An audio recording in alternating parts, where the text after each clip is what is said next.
Before we get into the story, please remember to take a moment to like, subscribe, share with someone you think would enjoy it, and leave a comment if you appreciate the work. Your feedback is important. You can also find links in the description to my website, bookstore, and other great stuff. I'd like to thank Isaac Arthur for another inspiring topic, which you can find linked in the description as well. With all that said, I hope you enjoy the story. The Light in Heavy Basin by P.E. Rowe. The Starfighter appeared on A Station's passive detective systems a day before it met Daenerys' atmosphere. Two other deep space sensors were able to triangulate its position and anticipate its course. There was no question as to its destination. It had dropped out and within minutes set a course to intercept the planet, and though the leaders on Daenerys had no particular reason to think the ship would be a threat, there was also no reason to think anyone knew they were there. But it was clear the pilot knew something about them. Why else would they be tracking straight for Daenerys? Spiro Hanno was the sheriff of Kalb County, the planet's largest outpost of about 200,000 citizens, and security fell to him. The Daenarians were not militaristic people. That was why they were here. But they always had half an eye on the system in the chance that the more militaristic peoples within reach ever discovered their quiet, humble little planet. There'd been the occasional ship. A few had even poked around within a few million miles of the planet. But Daenerys didn't look all that inviting from that distance, and, by design, it didn't look occupied. Hanno had data coming in through the night from the Far Side Observation Station and the Oceanic. They'd both confirmed. The Starfighter was coming, and Spiro Hanno needed to know why. Within hours of its approach, they'd narrowed down its trajectory to the Western Hemisphere. The question now was where the ship would head when it arrived. Hanno had 6 parties out covering the continent. It hadn't leaked to the citizenry yet, and he wanted to keep it that way until they knew what they were dealing with. Hanno had his best deputy out in the Scablands, where the craft was most likely to crack the atmosphere. He'd given orders to stay hidden and observe, which is just what Deacon Dawes was doing the morning the Starfighter arrived. Dawes had hidden his hopper in a valley and climbed to a useful vantage point on the western cliffs facing the Scablands' heavy basin. The Starfighter entered the atmosphere and didn't waste any time getting to the ground. The ship was smoking heavily as it descended. "It looks like this thing got clipped pretty good, Sheriff," Dawes said, staring up at the sky through his oculus. "But damn, looks like a hawk of a starship. Never seen that make before, but definitely a Terran." Spiro Hanno, on the eastern side of the hemisphere, was watching on his office's monitor. "Sure looks like it. Keep eyes on it, Deke." Deacon Dawes saw the Starfighter come down, smoking heavily on a steep descent, hugging the cliffs dangerously when it got down close to ground level. Deacon watched from the rim of the basin as the ship blew right past him, smoke and fire spewing out the back end of the dorsal thruster. The atmosphere was doing that Terran Starfighter no favors. Deke gave it a 50-50 chance of quickly evolving into a fiery crater, but somehow, at about 10 meters above ground level, the thrusters blew back hard and took enough edge off to prevent a severe crash. The Starfighter jolted to a stop. A few seconds later, Deke heard the sound wave from the harsh touchdown blast by. "Best count your teeth, cowboy," Deke said. He half expected to see the pilot come running out with his hair on fire, but the rear hatch stayed shut. Deke kept his oculus trained on the Starfighter, but no one got out. It was a bit unusual for someone to land like that with the engines aflame, and then hang out in the ship while it smoldered. He relayed the update to Hanno. "Might be injured," Deacon Dawes said. "Want me to go have a look?" "No, I do not," Hanno said. "Intervene as a last resort, Deke. Just let the situation develop." "Roger, Kalb City, I'll let you know." The doors stayed shut for so long Deacon Dawes figured the pilot had to be dead or unconscious. The engine smoked for hours and then began to peter out. As the evening began to set in, the rear hatch cracked open. "Got movement here, Hanno," Deke said, and he was shocked to see who stepped out, and her state of being. The woman was wearing a respirator, strange because even wounded the Starfighter would have had readings on the atmosphere, if she'd bothered to read them or knew how.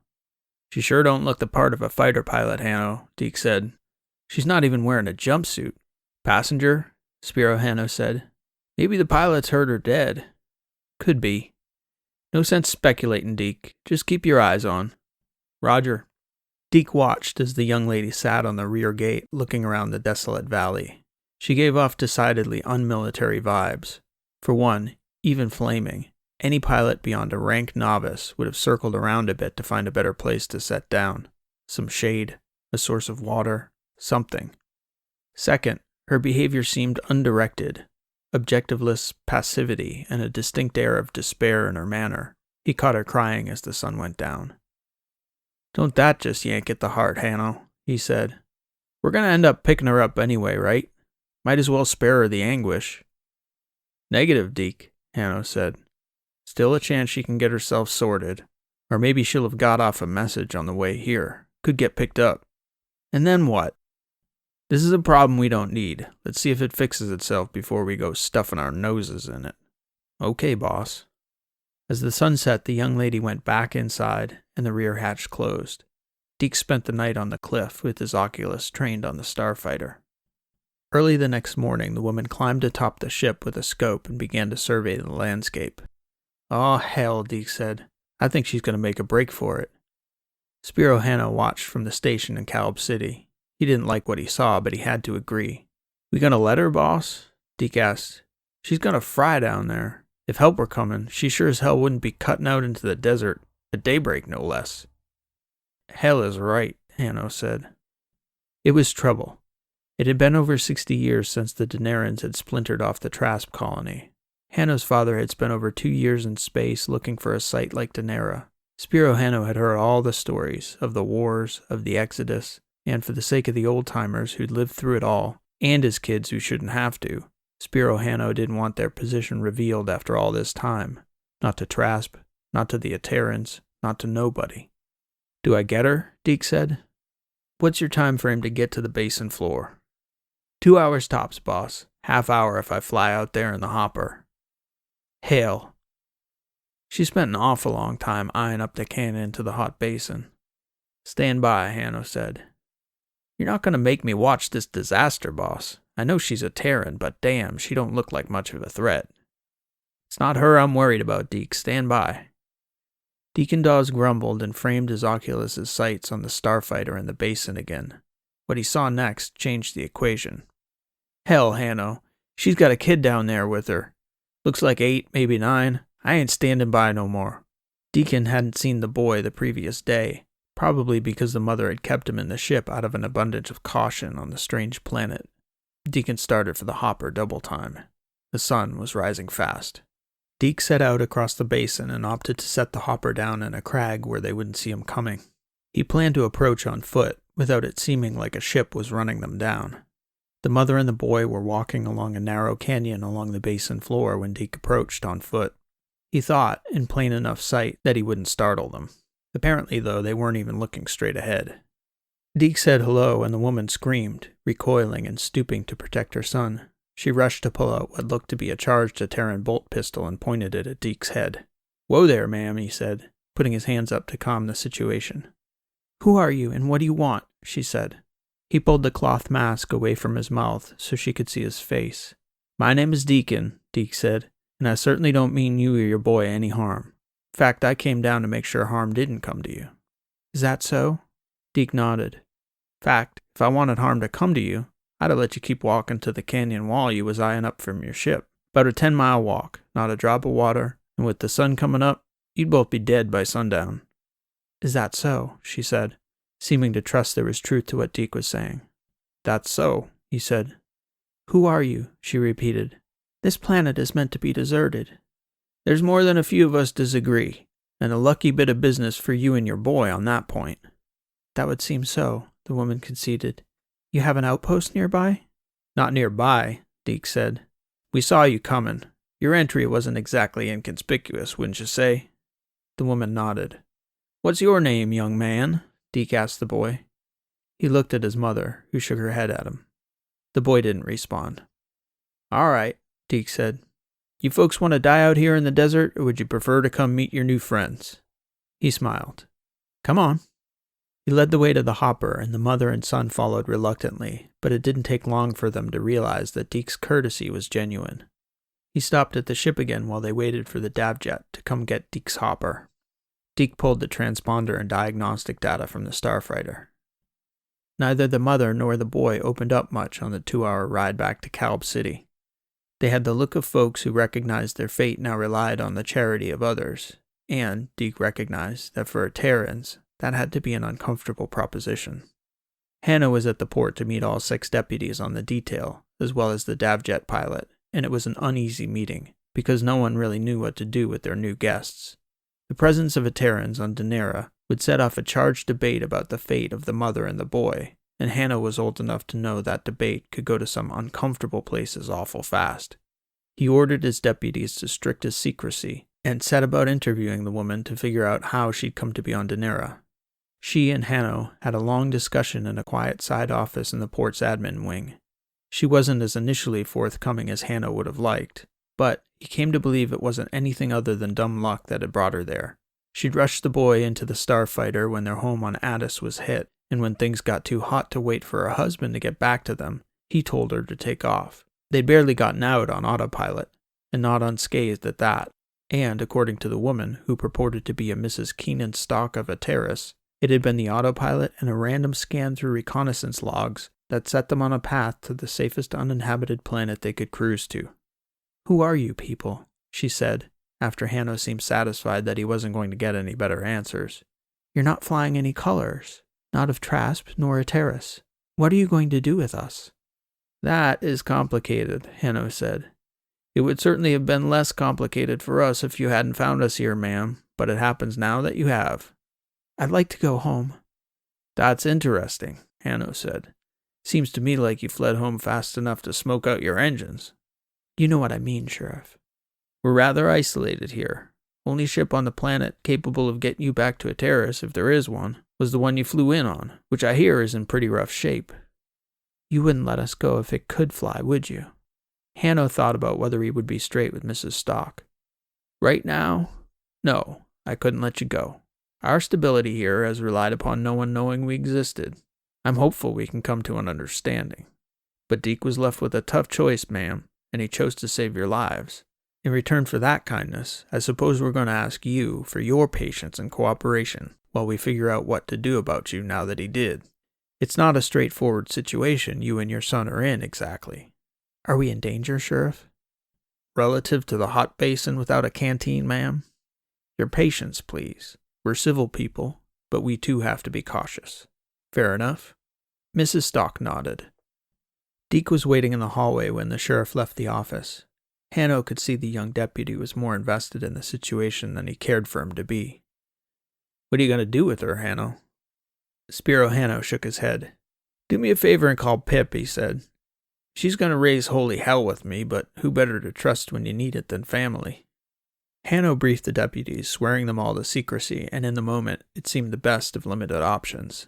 Calb City was a small place, and her people had ample cause to be suspicious, and even hostile to outsiders, especially Terran ones. But, as Sheriff Hannah put it, Mrs. Stock didn't need her day to get any worse, and being the focus of a planet-wide debate, where her identity, liberty, safety, and even her life would be imperiled, wasn't exactly the welcome Spiro Hannah had in mind for a harmless young art teacher and her 8-year-old son.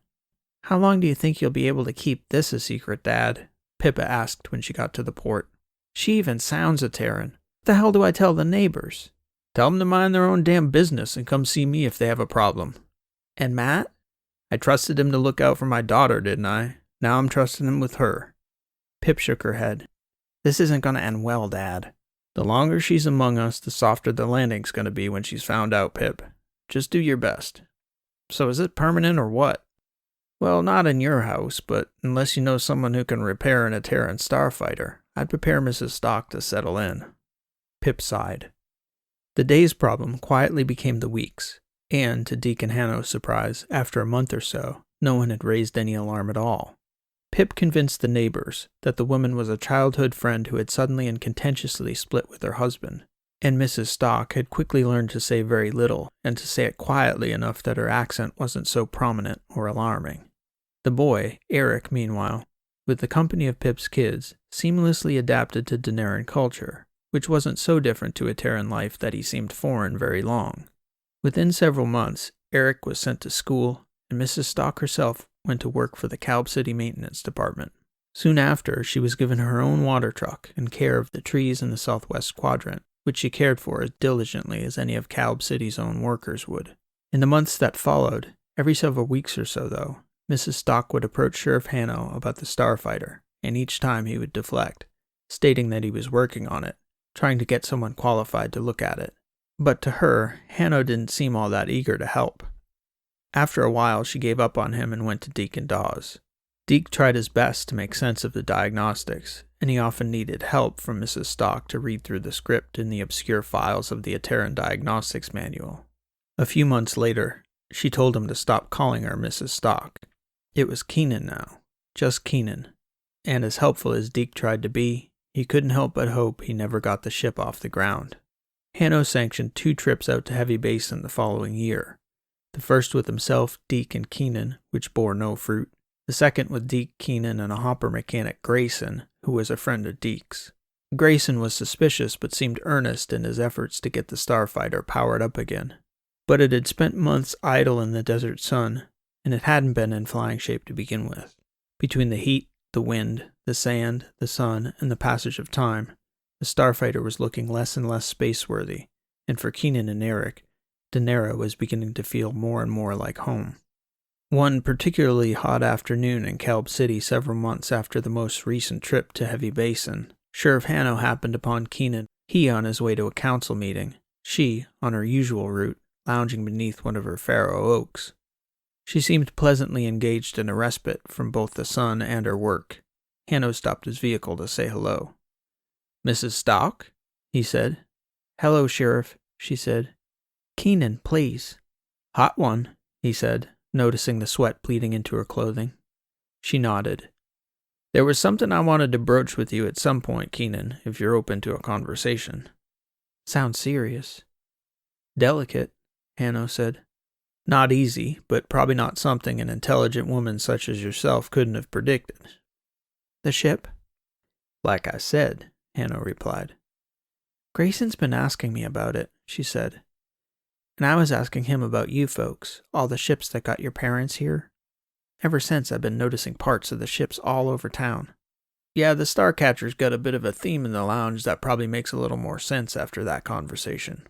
"It's tough," she said. "I realized a while back that as earnest as Deke is, he's no mechanic, and even if he were, he's not a miracle worker. But if I give Grayson permission to go out there and husk the ship, it's almost like I'm giving up hope of ever going back. And the truth is that if I could snap my fingers and make it fly, I'm not certain I would anymore." "If you'd like a second opinion to be sure you're getting a fair price for it, I'm happy to advocate on your behalf." "Matt's actually been helping me with it, estimating price per kilogram and transport costs." "That's good of him," Hanno said. "Yes, but he's got ulterior motives. Pip, too, I think, as good as she's been to us. They want their house back." "You ready, you think?" "To move out?" she said, thinking. "Yeah, it'll be quieter without the little ones around. And I think Rick's ready for his own space." "And you?" Keenan smiled and shook her head. "Me and Rick got used to being alone together a long time ago." She shrugged. "It's peaceful here. It really is." Hanno nodded. "Have yourself a fine afternoon, Keenan." "You too, Sheriff." A month or so later, Spiro Hanno heard from Pip that Keenan had given Grayson permission to husk the Starfighter. It turned out to be considerably heavier than expected, and Keenan was able to do better than a meager down payment on a modest place. She ended up purchasing outright a nice little townhouse down the street from Pip and Matt's. And just like that, Keenan Stock became a regular Daenerys from the settler district of Calb City. A short time later, Hanno learned she and Deke were seeing quite a bit of each other. And not long after, they were engaged to be married. It was in the weeks before Deacon Dawes and the former Mrs. Stock's wedding that the scandal finally broke. An ex of Deke's, more out of curiosity than jealousy, tried to figure out who the mysterious woman he was marrying actually was.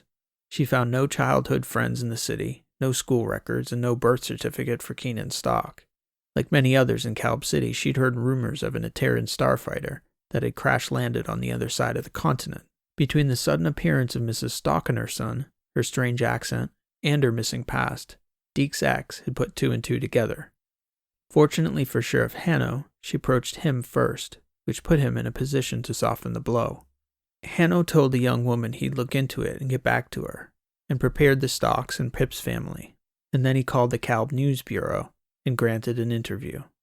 Hanno calmly explained that, yes, there'd been an Ateran among them, and she'd been a welcome addition to the city's workforce, who had voluntarily husked her ship, adding to the outpost's limited metal supplies, and cutting herself off from any chance of returning home forever.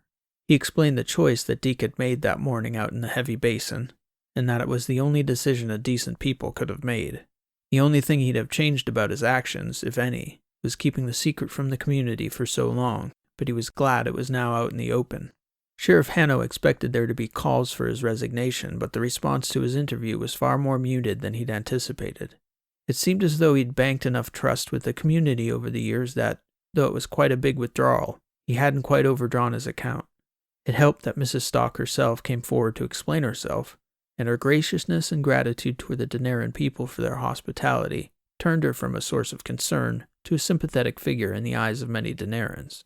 This, Sheriff Hanno thought, would finally draw the incident from that morning in the heavy basin to a close. It was about the best outcome everyone could have hoped for under the circumstances. The Stocks were alive and happy. The outpost was still a secret to the Trasps and Aterans, and Deke and Keenan were getting married. Hanno didn't regret a thing. Over the years, he'd celebrated at their wedding, congratulated Deke and Keenan on the birth of 2 children, and had even gotten to know young Rick quite well as the boy grew into a teenager with an avid interest in scouting and law enforcement. He was such a personable kid, Hanno thought he'd make an excellent deputy, and he had a great example to look up to in his stepfather. Both Hanno himself and Deke were looking forward to a day in the near future when they could pin a star on young Rick for the first time. Hanno was counting down his final 6 months before retirement, on a morning much like the one 8 years prior when Keenan and Rick had arrived, when the Oceanic picked up a signal from the passive monitors at the edge of the system. The ping was confirmed, triangulated, and followed over the following 16 hours, and though they'd picked up passing ships often enough over the years, none of them had given him the sinking feeling in his stomach that this one did. They couldn't get a transponder lock on it, but Hanno almost didn't need technological confirmation to tell him what his gut told him. It was a Terran. When it got close enough for a visual from Farside the night before it arrived, the picture on the scope was clear. A starfighter, similar in make to the former Mrs. Stock's ship. Hanno suspected this ship, though, was neither damaged nor piloted by an amateur. He expected to be seeing the pilot soon, and tracking as it was steadily for Daenerys, Hanno knew the time of arrival. The following afternoon, just ahead of Hanno's expected time frame, the starfighter touched down at an inconspicuous distance from Kalb City. It made no flyover and kept low enough to the horizon so that few in the city were even aware of its presence beyond the city officials. It hadn't even made the news yet. Sheriff Hanno went out to greet the pilot, grateful for the uncharacteristically muted approach from the Ateran military craft. He arrived at the scene to an opening rear hatch and a middle-aged man wearing the uniform of a high-ranking officer, though he couldn't tell what rank at distance. The sheriff approached alone. The Ateran officer stood, back straight, his feet planted firmly on the dry Daeneryn plain, awaiting the sheriff's arrival. "Welcome, sir," Hanno said, nodding at the officer. "Am I?" he responded. "I encountered a powerful jamming signal as I entered the planet's space. A sign of welcome, no doubt." "Far more welcoming than the alternative, I think you'd agree," Hanno said. "We like our privacy here." "I see," the pilot said. "Officer..." "Sheriff Spiro Hanno, and I gather by your uniform and epaulettes you're an Ateran colonel?" "Commodore." "Commodore? Oh, well then, sincerely, welcome, Commodore. I'm going to take a stab in the dark here and guess you might go by Commodore Stock, then." The pilot's eyes cracked slightly wider, despite the well-practiced composure of a veteran fighter pilot. "I wouldn't have expected my reputation to precede me this far out." Hanno shook his head. "Not your reputation, sir." He could see the Commodore processing, struggling to keep his emotions hidden. "What are you saying then, sir?" "I suspect you've been traveling a while in your search, no? And given we have much to discuss, I'd consider it an act of good faith on your part if you powered down your weapon systems, your engines, and your transponder, and joined me at my daughter's table for dinner, Commodore Stock." "We didn't pick up the starfighter anywhere on our approach, Sheriff. Will you tell me, please, are they alive? Are they here? Yes, and yes, Commodore, Hanno said. He watched the Commodore work to contain a complex wave of emotions, from shock to disbelief to relief and who knows what else. The Commodore shook his head and spoke. Darien, please power everything down and join me outside. We've been invited to dinner. There was a long pause. What is this, Willem? A woman's voice came back. I think we found them, Commodore Stock said. Please. Sheriff Hanno nodded, as if to reassure the Commodore, and the two men stood for some time looking at each other awkwardly, the sheriff unwilling to reveal more in that setting, and the Commodore, having taken a measure of the sheriff, knew better than to ask. The woman who stepped out the rear hatch of the Starfighter also wore an Terran officer's uniform, and Hanno watched as she assessed their surroundings, scanning the horizon for vessels and positions where fire could come from, exposed as they were out on the plain. You're safe here, ma'am, Hanno said. You wear no colors, she said, eyeing the sheriff suspiciously. Are you Trasp? I'm Spiro Hanno, the sheriff said, and you're on neutral ground. The Commodore gave the woman a reassuring look that confirmed the sheriff's suspicion. She was more than a junior officer to him. Please, Hanno said, gesturing toward his vehicle. Hanno took a roundabout route to Pip's house, trying to avoid the spectacle that would doubtless arise from two fully uniformed officers of the Terran Guild riding with the sheriff of Calb County through the heart of the city. In the vehicle, the silence was stark. When he got them to Pip's house, she quickly ushered them inside. What'll you bring home next, Dad? She said under her breath. You be good, Pippa, he said. Matt greeted both guests as they entered the living room, offering a seat. He'd just got in from work and was surely not expecting a Terran house guests. It's going to take some time, Hanno said, advising them to sit. We're just as shocked by your presence as you two must be yourselves. We'd ask you, please, for your patience. Certainly, the Commodore said, gesturing for his companion to sit and following beside her. No chance this goes sideways, Pip whispered to Spiro Hanno as they stepped into the kitchen. What do you suppose the Terrans would like for dinner, Dad? Same as anyone else, I guess, Pip. I'm sure they'll be happy for a home-cooked meal. Before long, Hanno saw Deke's cruiser pull up. It was him, Keenan, and Rick. Out of the corner of his eye, the sheriff saw the Commodore stand in anticipation. Hanno signaled for him to wait there and went to meet the Dawes family at the front door, conferring with Keenan and Rick to be sure Deke had properly prepared them for what was awaiting. He wanted to confirm that no matter what happened, if they chose to stay, he would defend that choice no matter the cost. And if they chose to leave, they would both be free to. They were both unequivocal. Our family is here, Sheriff, Keenan said. So it is, Hanno agreed, and he stood aside as they entered the home. When they finally stepped into the room, it seemed to Hanno like there was some galaxy-wide record set for suppressed emotions, though eventually Rick was the one to bridge the gap and embrace his father. Hanno stepped in to make introductions between Deke and Commodore Stock, who took the opportunity to introduce his wife, the new Mrs. Stock, to the former Mrs. Stock, who were both gracious if a bit apprehensive. We thought you were dead, Rick said after an awkward silence. They all sat, and the Commodore leaned forward to talk to his eldest son. I was deployed after the Addis attack. From that day for 2 straight years. It was the fiercest stretch of the war. Was, you said? Keenan interrupted. Does that mean it's over? There was an apprehensive nod from the Commodore and his spouse. There's been an armistice. It is held for 2 years without violation. A tenuous peace, he said. All that time you were fighting? Rick asked. Commodore Stock nodded. You were both declared dead, he said. But I didn't want to believe it, not without confirmation. Debris, a witness, DNA. Over time, I started wondering what kind of information might have been in that starfighter's navigation drives, and we discovered that the squadron had done some reconnaissance work in the year before the Addis attack. Darien was able to track down in archives the list of survey targets for that starfighter you took. This planet was Site 62.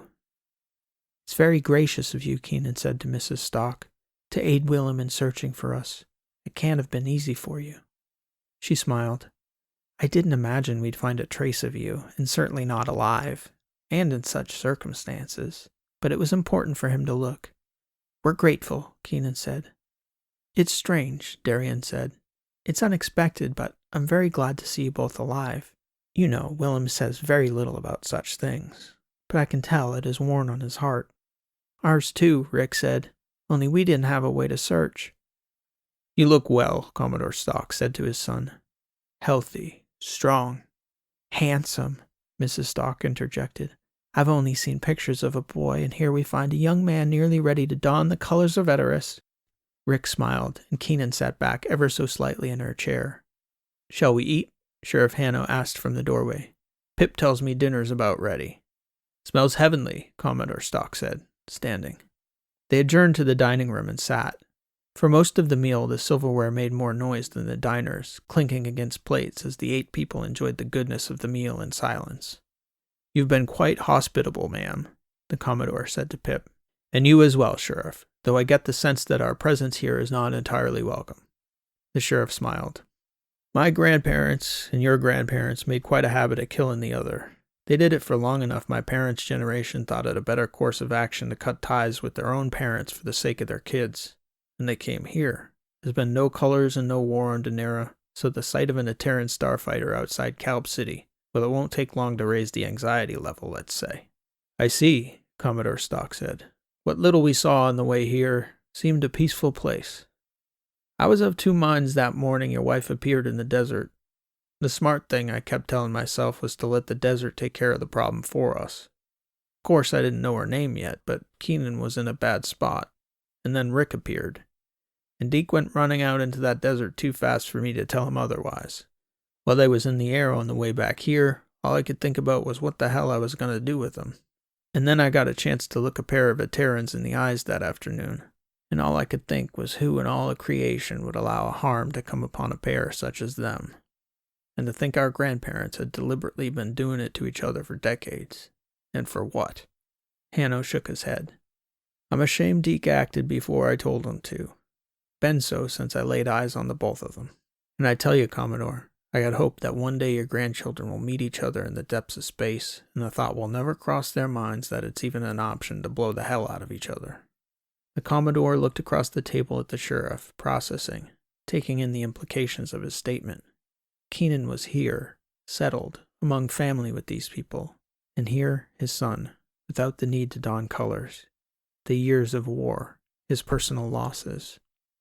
Mrs. Darien Stock seemed to come to the understanding at that moment that Keenan and Eric's apprehension wasn't what she thought, but more fear for their family and friends here, and the Sheriff could see the second Mrs. Stock calculating. I don't suppose the Ateran Guild would write off a Commodore and a Lieutenant Colonel as lost in space in peacetime and not go looking for you if you didn't make it home. Not a chance, Sheriff, the Commodore said. I figured as much, Commodore. And to be honest, I'm happy to hear it. Takes any hard decisions off the table, at least on our end. All that leaves us is trust. Sheriff Hanno pulled his bolt pistol from his belt and neutralized it, handing it to Deke and gesturing for him to pass it down the table. This is my grandfather's. I'd like you to have it, Commodore. Deke looked at Spiro Hanno doubtfully, and Hanno gestured for Deke to pass it down the table. I've had a lot of deputies over the years. None better than Deke, as it happens, but that's just an aside. I learned early on that authority wasn't in the weapon you wielded, or even in the way that you wielded it. Real authority was in handing a weapon to your people, and knowing that they'd wield it with the same care and consideration as you would. Mrs. Stock looked flabbergasted by the Sheriff's gesture. She'd never seen a man do such a thing. The Commodore took the weapon in his hand, gracefully accepted it, and set it in his lap. I'm happy you found us, Willem, Keenan Dawes said. The Commodore reached across the table and took his son's hand, and then, after releasing it, found his wife Darien's hand beside his, there to take it up again. As the meal ended, word came to Deke and Hanno that the starfighter had been spotted outside Calb City, and residents were beginning to congregate and ask questions of the deputies who'd gone out to investigate the call. It occurred to Hanno that the longer the Stocks remained, the greater the possibility the situation would grow complicated enough that he alone wouldn't be able to control it. He suggested they say their goodbyes then and there. I had hoped, William Stock began to say. I know, sir, Hanno said. Circumstances, though. Stock nodded. Sheriff Hanno and Deke took the Stocks back out to the plane after Rick and Keenan had said their goodbyes. The only thing that was said in the vehicle was Hanno suggesting that, for the sake of appearances, Mr. and Mrs. Stock should visit a few more planets on the list instead of returning to Edoras directly, and both seemed amenable. The scene at the Starfighter was more than Hanno and Deke were expecting.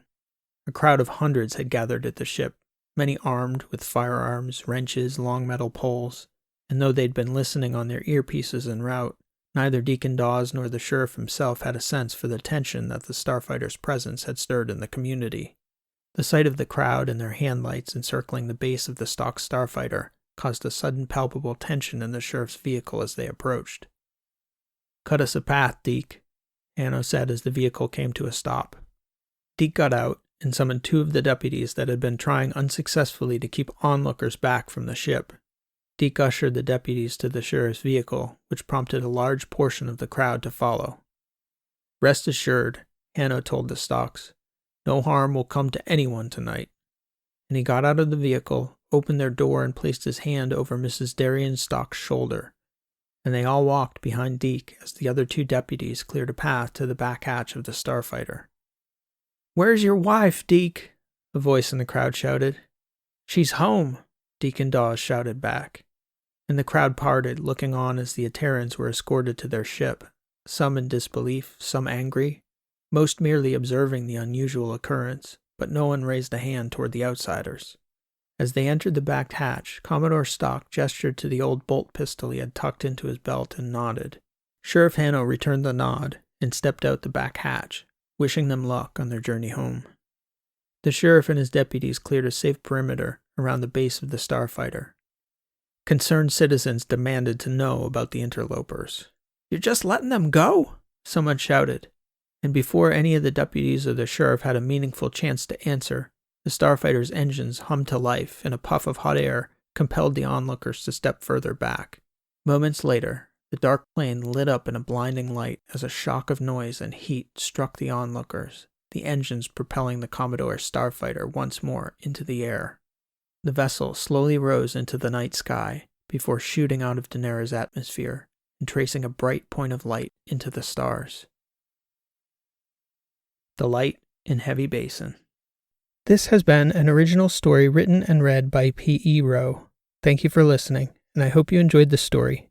If you did like what you heard, please show your appreciation by liking, subscribing, and leaving a comment. If you'd like to check out my website, you can find me at rowlit.com. That's ROWELIT.com. You can find many of my other works of fiction of all lengths and in multiple genres. For the dedicated fiction writers out there, I also have a free video series on the mechanics of fiction writing, based on the fields of narrative theory, cognitive psychology, linguistics, and narrative craft, which you can access through my website. So please stop by anytime.